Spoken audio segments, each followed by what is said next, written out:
കൊടുക്കുന്നത് എന്നുള്ളതിനെ കുറിച്ച് ഇന്ത്യ ഗവൺമെന്റ് ഇന്നേ വരെ സെർച്ച് ചെയ്തിട്ടില്ല. കാരണം അവർ സാധാരണക്കാരാണ്. അപ്പോൾ ആ സാധാരണക്കാർക്ക് കുറച്ച് അവരെ എങ്ങനെയെങ്കിലും ജീവിച്ചോട്ടെ എന്ന് വിചാരിച്ചിട്ട് അങ്ങനെ കൊടുത്തു വിടുന്നതാണോ എന്നുള്ളതിനെ കുറിച്ചും യാതൊരു വ്യക്തവുമല്ല. അപ്പൊ ഗൾഫ് നാട്ടിൽ പല അറേബ്യൻ കൺട്രിയിലും ബംഗാളികൾ ഇന്ത്യൻ പാസ്പോർട്ട് ഉപയോഗിച്ച് കടന്നു പോയിട്ടുണ്ട്. അപ്പൊ ഇന്ത്യയുടെ ആ ഒരു സുരക്ഷ ഏത് രൂപത്തിലാണ് ഇന്ത്യക്ക് സുരക്ഷ എന്ന് പറയുന്നത്? ഒരു തരത്തിലും ഇന്ത്യക്ക് സുരക്ഷയില്ല എന്ന് ഞാൻ വർഷങ്ങൾക്ക് മുമ്പ് മനസ്സിലാക്കിയിട്ടുണ്ട്. അപ്പൊ ഇന്ത്യൻ പാസ്പോർട്ടും ഇന്ത്യയുടെ റേഷൻ കാർഡും ഇന്ത്യയുടെ ലൈസൻസും അതുപോലെ തന്നെ ആധാർ കാർഡും ഈ 3 ഡോക്യുമെന്റ്സും വെച്ചുകൊണ്ടാണ് ഈ പാസ്പോർട്ട് ഇവർക്ക് കിട്ടുന്നത്. മുൻകാലങ്ങളിൽ ഗൾഫിൽ നമുക്ക് അങ്ങനെ പറയാൻ പാടില്ല എങ്കിലും ആദ്യകാലം ഈ കാസർഗോട്ടുകാർ ഉരുളക്കിഴങ്ങിൽ സീലിന്റെ ആ ഒരു സംഭവം ചെയ്തിട്ട് ഒരുപാട് ആൾക്കാർക്ക് വിസ അടിച്ചു കൊടുക്കലും അതുപോലെ തന്നെ പാസ്പോർട്ടിന്റെ ഫോട്ടോ മാറ്റി മറ്റൊരാളുടെ മുഖം വെച്ച് പാസ്പോർട്ട് അടിക്കുകയും ഒക്കെ അരങ്ങേറിയ ആ ഒരു നാടാണ് നമ്മുടെ. അപ്പോൾ ബംഗ്ലാദേശിൽ നിന്നും ചാടി വരുന്ന ഈ ബംഗാളികൾക്ക് അഭയം കൊടുത്തുകൊണ്ട് ഇന്ത്യയിലെ ആധാർ കാർഡും റേഷൻ കാർഡും അതുപോലെ തന്നെ ലൈസൻസും ഉൾപ്പെടെ എല്ലാ ഡോക്യുമെന്റ്സും തയ്യാറാക്കി കൊടുക്കുന്ന ഒരു വലിയ മാഫിയ തന്നെ ഉണ്ട് എന്ന് വളരെ വ്യക്തമാണ്. അപ്പോൾ ഇപ്പൊ ഷെയ്ഖ് ഹസീന നമ്മുടെ ഇന്ത്യയിലേക്ക് വന്ന് ഇവിടെ നിന്ന്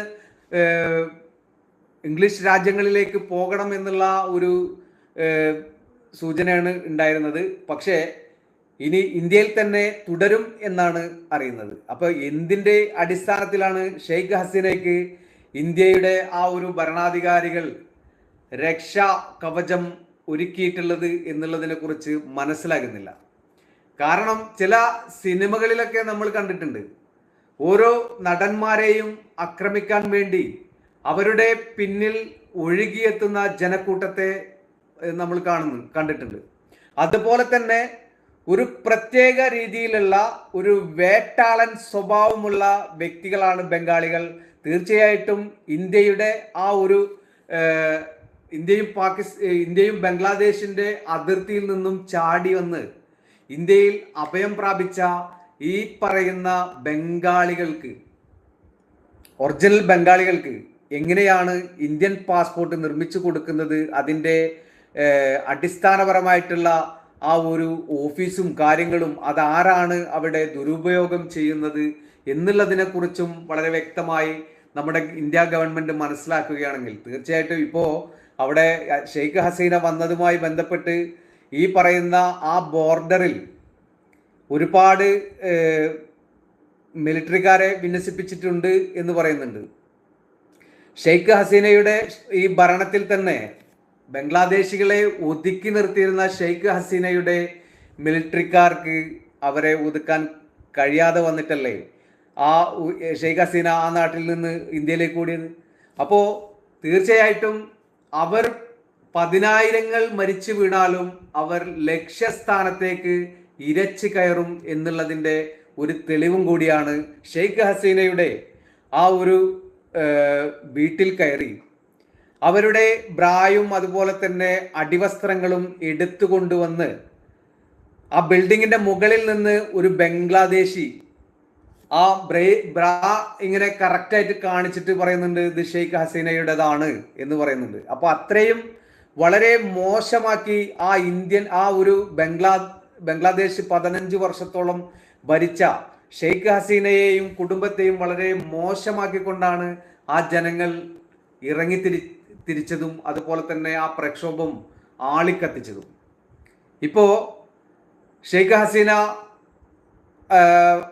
ഹസീനയുടെ വീട്ടിൽ കയറി ഒരുപാട് മോഷണങ്ങളും നടന്നിട്ടുണ്ട്. ഷെയ്ഖ് ഹസീനയുടെ പാർട്ടിയിൽപ്പെട്ട ഉന്നതന്മാരുടെ വീട്ടിലും ഈ പ്രക്ഷോഭക്കാർ കയറി അവരെയൊക്കെ വലിച്ചിഴച്ച് കൊണ്ടുപോയി പൊതുമധ്യത്തിൽ അടിച്ച് തരിപ്പണമാക്കിയിട്ടുണ്ട്. ആ വീട്ടിൽ നിന്ന് മോഷണം നടത്തിയിട്ടുണ്ട്. ഷെയ്ഖ് ഹസീനയുടെ പല വർണ്ണങ്ങളിലുള്ള സാരികൾ എടുത്ത് ഒരു വ്യക്തി അത് ഉടുത്തു വരുന്ന ആ ഒരു വീഡിയോസും നമ്മൾ കണ്ടു. എന്നിട്ട് പറയുന്നുണ്ട്, ഇനി ഷെയ്ഖ് ഹസീന ഇത് കൊടുക്കണ്ട, ഇനി എൻ്റെ ഭാര്യ കൊടുക്കട്ടെ.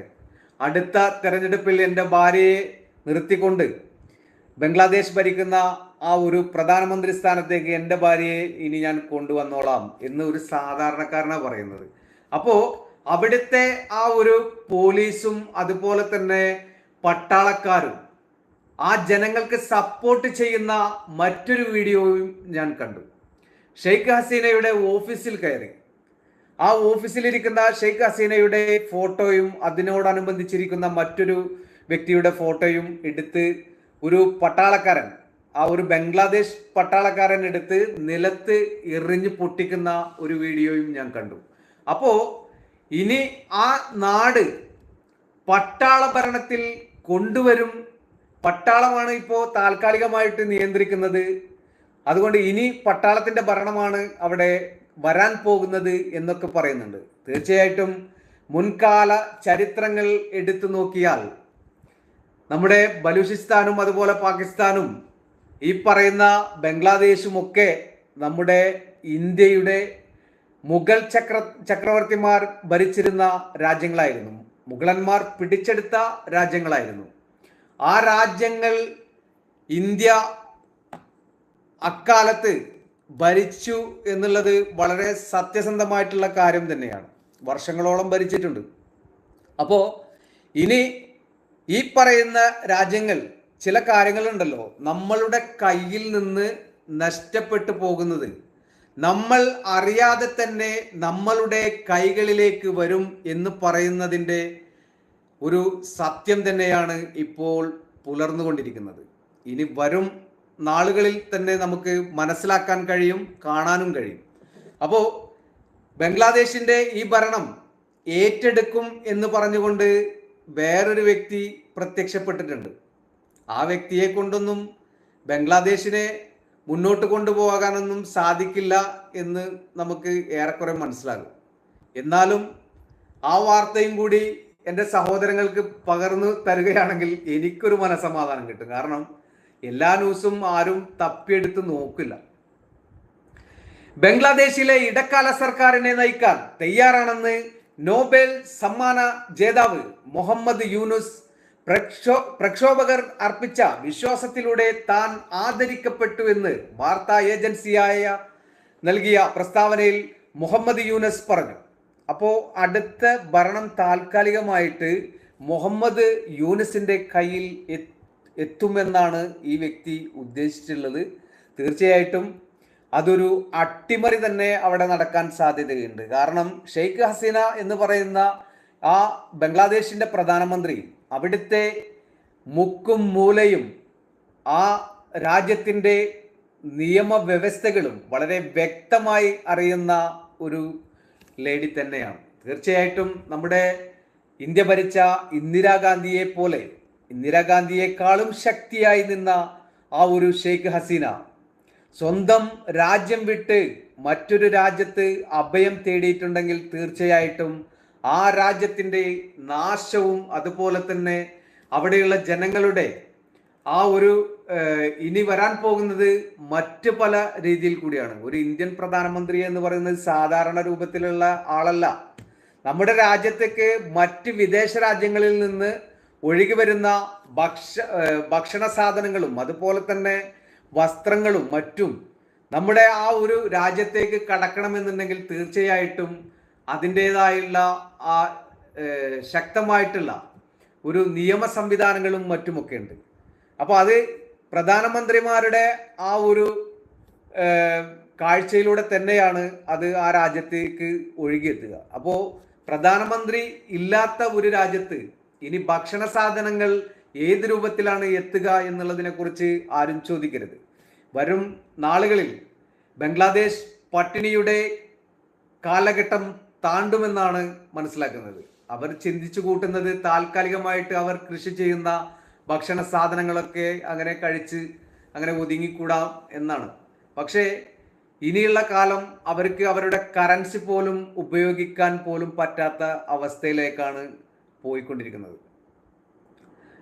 പ്രസ്താവനയിൽ മുഹമ്മദ് യൂനുസ് പറഞ്ഞു, യൂനുസിനെ ഇടക്കാല സർക്കാരിന്റെ ഉപദേശകനാക്കാൻ നൽകണമെന്ന് സംവരണ വിരുദ്ധ പ്രക്ഷോഭത്തിന് നേതൃത്വം നൽകണമെന്നായിരുന്നു വിദ്യാർത്ഥി നേതാക്കളുടെ ആവശ്യം. രാജ്യത്തെ സ്വതന്ത്രമായ തിരഞ്ഞെടുപ്പ് നടക്കണം. ഇടക്കാല സർക്കാർ ഒരു തുടക്കം മാത്രമാണ്. തിരഞ്ഞെടുപ്പില്ലാതെ മാറ്റമുണ്ടാകില്ല. സ്വതന്ത്രമായ തിരഞ്ഞെടുപ്പിലൂടെ മാത്രമേ രാജ്യത്ത് സമാധാനം നീണ്ടു നിൽക്കുകയുള്ളൂ. രാജ്യത്തു നിന്നും ജനങ്ങൾക്കും ആവശ്യമായ ദൗത്യം ഏറ്റെടുക്കാൻ തയ്യാറാണ്. മാറ്റത്തിന് വേണ്ടിയാണ് യുവാക്കൾ ശബ്ദമുയർത്തിയത്. രാജ്യം വിട്ട